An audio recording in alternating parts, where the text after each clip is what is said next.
I first started marketing in the old Victorian market, which catered for only small vehicles because of the veranda posts that held the market up. When we moved onto a bigger truck, it was expert technique to be able to back your vehicle into the stalls that were allocated for you. And the thing was to try to get to market early, because if you had a bigger vehicle, you always had problems trying to get in if somebody, because the trucks were nose to nose. They used to back into the selling area, and the trucks were nose to nose with a very short aisle running between them, and it was very hard sometimes to get in.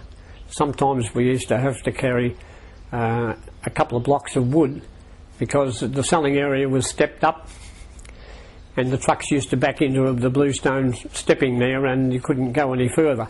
Well, when I first started, I took over the market from my father in the early 1950s. Of course, we were at the Queen Vic in those days, and we used to leave home from here to go to the market about 3 o'clock, get in there about 3:45, and of course the market started at 5, and in those days there was nothing to be moved before 5 o'clock. No money changed hands or anything. Well, the controls were pretty strict in those days. We began, like all farming in the early days, everything went to Victoria Market, and I started my dad marketing, but unfortunately my father got sick very young, and I took over the farm at age 17.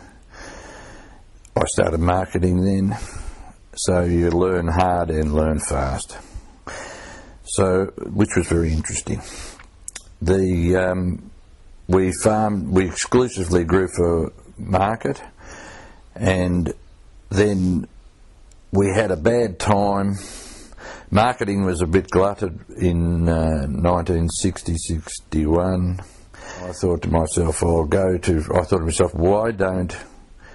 why don't grocery shops as well sell things? So I went to Frankston, and I knew the Pratt family where we did our grocery shopping in Frankston, and I went and asked them would they put some product in.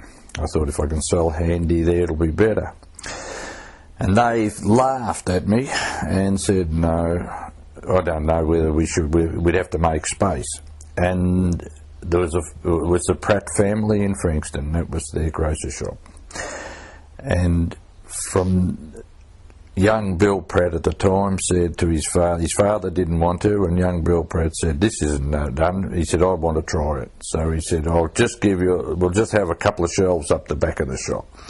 So they put some cabbages. I brought in a ute load of cabbages, and I think it was sweet corn at the time, and lettuce. And they sold out in the morning. So they rang me up and said, bring more.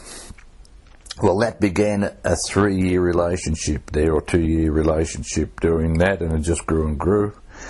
And we thought no more of it. Next thing, I go there one day, and Bill Pratt introduced me to a guy from America, and he said, we've sold out to this man, and this is store 1 going to be safe by Australia.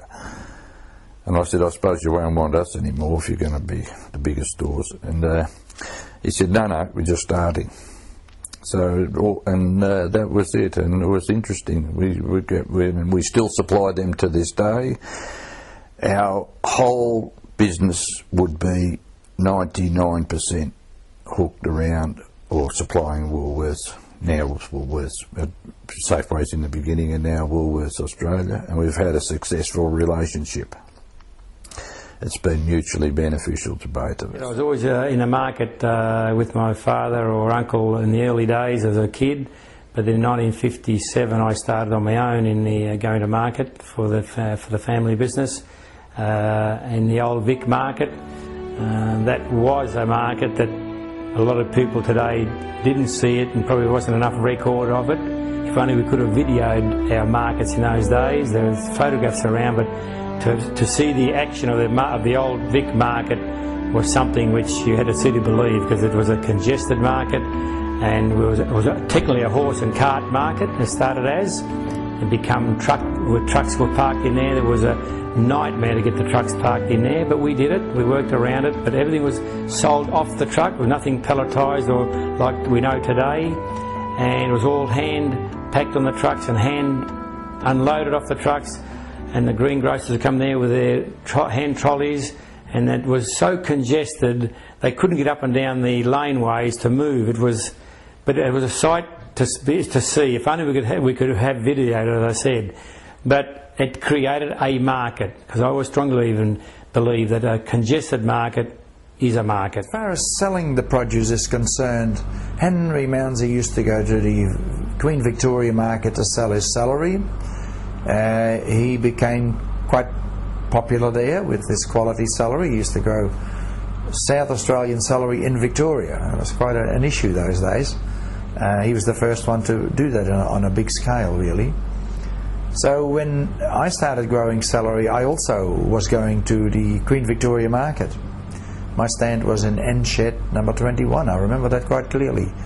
And I used to sell my produce there. Those days, it's quite amazing how the trucks were stacked. It was a real art for a grower to stack his trucks, especially the ones that grew the various crops, because they could make an enormous display of colour and they used to look gorgeous, the loads, as they used to come into the market. Those days the marketing was really not hard.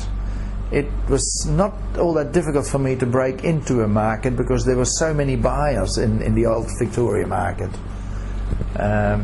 I sold in the Victoria market for quite a while, quite a number of years, before we moved to Footscray market. And the next morning was you back the truck up to the stand, and people would come past with their wooden trolleys and purchase the product, and it was hectic, the same way as Footscray's hectic, for an hour or two.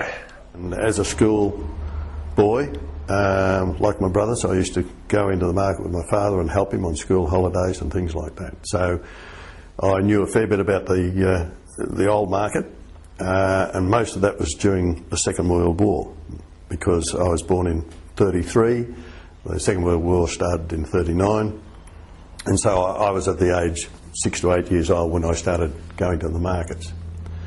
And it was from then that I got to know the situation of the market. I had to be careful because in those days there wasn't a lot of lighting in the market, and before 5 AM, before it started, there was only a few lights on in the market, and people would come up to you and order stuff, and after the market started they'd say, I'll send the boy up for you to pick it up, and I'll come back and pay you.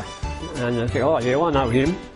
And the boy would come up and pick up 10 dozen cauliflowers, and the boss would come back and pay you, and you'd be waiting and waiting and waiting, and the boss would say, you go looking for him, and then when you start to see a few faces in the crowd, you think, my God, they all look the same, who was that bloke? So they used to call the Victoria market, they used to call that the third University of Melbourne, because they always reckoned that you could get a better education in the market than what you could get at any university. And anybody that's attended the market as a seller that says he's never been touched, he's lying, because I think everybody that's been in the market has been touched somewhere along the line.